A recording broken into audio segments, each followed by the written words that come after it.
കുഴഞ്ഞു വീണുള്ള മരണങ്ങളുടെ വാർത്തകൾ ഇടവേളകളില്ലാതെ നമ്മൾ കേട്ടുകൊണ്ടിരിക്കുമ്പോൾ എന്തുകൊണ്ടാണ് അപ്രതീക്ഷിതമായി ഇത്തരത്തിൽ മരണം സംഭവിക്കുന്നത്? അങ്ങനെ ഒരു ചോദ്യം സ്വാഭാവികമായും നമ്മുടെ മനസ്സിലേക്ക് വരാറുണ്ട്. അപ്പം പലരും ഈ ആരോഗ്യമൊക്കെ സംരക്ഷിക്കുന്ന, ജിമ്മിൽ പോകുന്ന, വ്യായാമം ചെയ്യുന്ന ആളുകളാണ്. എന്നിട്ടും എന്തുകൊണ്ടെന്ന ചോദ്യമുണ്ടാകും. അപ്രതീക്ഷിത മരണത്തിൽ കോവിഡ് ഒരു കാരണമാകുന്നുണ്ടോ? ഈ നിരവധി സംശയങ്ങളാണ് പൊതുസമൂഹത്തിന് ഇതുമായി ബന്ധപ്പെട്ടുള്ളത്. ഈ ആശങ്ക പരിഹരിക്കപ്പെടേണ്ടതില്ലേ?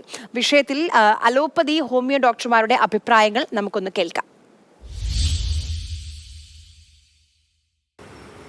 കാര്യമായ ആരോഗ്യ പ്രശ്നങ്ങളൊന്നുമില്ലാതെ സജീവമായി നടക്കുന്ന ഒരാൾ പൊടുന്നനെ കുഴഞ്ഞു വീണ് മരണപ്പെടുന്നു.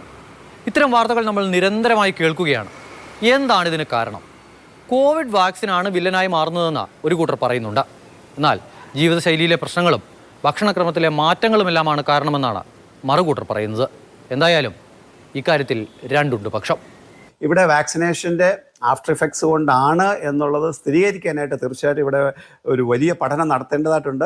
സെൻട്രൽ ഗവൺമെൻറ് ഇപ്പോഴും പറഞ്ഞിരിക്കുന്നത് വാക്സിനേഷനുമായിട്ട് ബന്ധപ്പെട്ട് ഒരു ആഫ്റ്റർ ഇഫക്ട്സും ഇല്ലെന്നുള്ളതാണ്. പക്ഷേ പ്രകടമായിട്ട് നാം കാണുന്നത് ഒരുപാട് യുവാക്കൾ 30-നും 50-നും ഇടയ്ക്കുള്ള ഒത്തിരി പേര് കുഴഞ്ഞു വീണ് മരിക്കുന്നുണ്ട്. ഹാർട്ട് അറ്റാക്കും അതുപോലെ സ്ട്രോക്കും വരുന്നുണ്ട് എന്നുള്ളത് നാം പ്രകടമായിട്ട് കാണുന്നുമുണ്ട്. ഇവിടെ നമ്മൾ മനസ്സിലാക്കേണ്ടത് എല്ലാ വാക്സിനേഷനും കൊടുത്തതിന് ശേഷം എല്ലാ യൂറോപ്യൻ രാജ്യങ്ങളിലും വാക്സിനേഷൻ കോമ്പൻസേഷൻ പ്രോഗ്രാം ഉണ്ട്. ഇന്ത്യയിൽ മാത്രമാണ് ഈ വാക്സിനേഷൻ കോമ്പൻസേഷൻ പ്രോഗ്രാം ഇല്ലാത്തത്.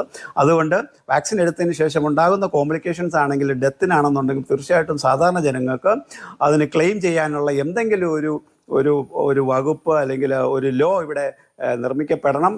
എന്നാൽ കോവിഡ് വാക്സിനെതിരെ നടക്കുന്ന പ്രചരണങ്ങൾക്ക് യാതൊരു അടിസ്ഥാനവുമില്ല എന്നും കുഴഞ്ഞു വീണുള്ള മരണങ്ങൾ വർദ്ധിക്കാനുള്ള കാരണം മറ്റു പലതുമാണെന്നാണ് IMA അടക്കമുള്ളവരുടെ നിലപാട്. സഡനായിട്ട് കുഴഞ്ഞു വീണ് മരിക്കുക എന്നുള്ള ഒരു പ്രതിഭാസം എന്ന് പറയുന്ന കാര്യം ഒരിക്കലും പുതുതല്ല. അത് പണ്ട് മുതലേ ഉള്ളതാണ്. കോവിഡിന് മുന്ന സമയത്ത് വരെ ഒരു പ്രതിവർഷം 1700-ൽ ഒരാൾ എന്ന രീതിയിൽ 35 തൊട്ട് 45 വയസ്സുള്ള ചെറുപ്പക്കാർ മരണപ്പെടുന്നുണ്ട് എന്നുള്ളതാണ് സത്യാവസ്ഥ. ഇനി കോവിഡ് വാക്സിനെ കുറിച്ച് പറഞ്ഞു കഴിഞ്ഞാൽ ഒരു കാര്യം മനസ്സിലാക്കേണ്ടത്, കോവിഡ് വാക്സിൻ്റെ ഇന്ന് വരെയുള്ള കോവിഡ് വാക്സിന് ശേഷമുള്ള എല്ലാ പഠനങ്ങളും, ഇന്ത്യയിൽ മാത്രമല്ല ഗ്ലോബലി തന്നെ എല്ലാ പഠനങ്ങളും സൂചിപ്പിക്കുന്നത് കോവിഡ് വാക്സിൻ കൊണ്ടുള്ള മരണമല്ല എന്നുള്ളതാണ് സത്യാവസ്ഥ. ഒരു വാക്സിൻ കാരണം എത്രയോ ആൾക്കാരെ നമ്മൾ രക്ഷിച്ചു കൊണ്ടുപോയതിൽ അതിനെതിരെ നടത്തുന്ന ദുർപ്രചരണം ഒരിക്കലും ശാസ്ത്രീയ അടിസ്ഥാനമുള്ളതല്ല. നിമിഷങ്ങൾ കൊണ്ട് ജീവനെടുക്കുന്ന വില്ലനാരെ എന്ന കാര്യത്തിലെ സംവാദം ഇങ്ങനെ പുരോഗമിക്കുകയാണ്. പക്ഷേ ആളുകൾക്ക് വലിയ ആശങ്കയുണ്ട്. അത് മാറ്റേണ്ടതുണ്ട്. അതിനായി ഇപ്പോഴുള്ള പഠനങ്ങൾക്കും അപ്പുറത്തേക്ക് കൂടുതൽ പഠനങ്ങൾ വേണമെന്നതാണ് ആവശ്യം. അമൽ തേനമ്പറമ്പിൽ, മാതൃഭൂമി ന്യൂസ്, തിരുവനന്തപുരം.